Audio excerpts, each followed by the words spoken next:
একদিন এক ইহুদি ব্যক্তি হজরত ঈসা আলাহি সালামের কাছে এসে বিনয়ের সঙ্গে বলল, হে আল্লাহর নবী, আমি আপনার সঙ্গে থাকতে চাই।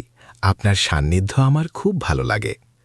হজরত ঈসা আলাহি সালাম তার অনুরোধ গ্রহণ করলেন এবং তাকে সফর সঙ্গী করলেন। চলতে চলতে তারা একটি ছোট শহরের প্রান্তে পৌঁছালেন। তখন হজরত ঈসা আলাহি সালামের কাছে ৩টি রুটি ছিল। দুজনেই ছিলেন ক্ষুধার্ত। তারা একসাথে ২টি রুটি খেলেন। তৃতীয় রুটিটি ইহুদি লোকটির কাছে রেখে হজরত ঈসা আলাইহিসাল্লাম অল্প সময়ের জন্য অন্যত্র গেলেন। ফিরে এসে তিনি জিজ্ঞেস করলেন, রুটিটি কোথায়?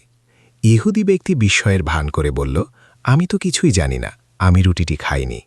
হজরত ঈসা আলাইহিসাল্লাম কোনো কথা না বলে তাকে সঙ্গে নিয়ে আবার পথ চলতে লাগলেন।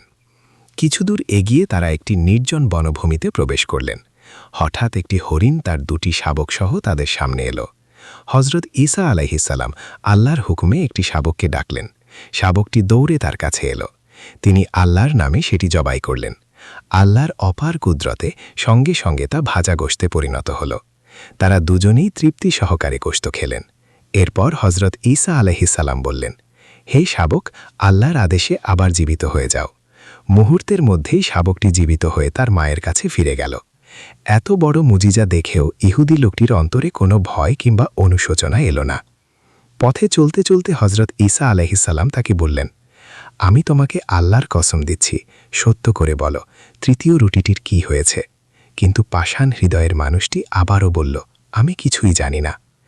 এরপর তারা একটি বালুকাময় প্রান্তরে পৌঁছালেন। হজরত ঈসা আলাইহিসাল্লাম কিছু বালু একত্র করে বললেন, হে বালু, আল্লাহর হুকুমে সোনায় পরিণত হয়ে যাও। সঙ্গে সঙ্গে বালুর স্তূপটি খাঁটি সোনায় রূপান্তরিত হল।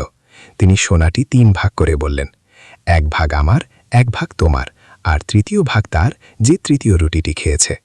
এ কথা শুনে ইহুদি লোকটির চোখ লোভে জ্বলে উঠল। সে সঙ্গে সঙ্গে রুটিটি বের করে বলল, এই তো আপনার রুটি, এতক্ষণ এটি আমার কাছেই ছিল। তখন হজরত ঈসা আলাইহিসাল্লাম বললেন, যেহেতু তুমি এখন সত্য স্বীকার করেছ, এই ৩টি সোনার পিণ্ডই তোমার। এই কথা বলে তিনি তাকে ছেড়ে অন্য পথে চলে গেলেন।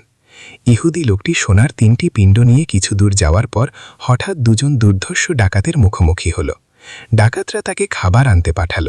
ইহুদি মনে মনে ষড়যন্ত্র করে খাবারে বিষ মিশিয়ে আনল। খাবার আনার পর ডাকাতরা তাকে হত্যা করল।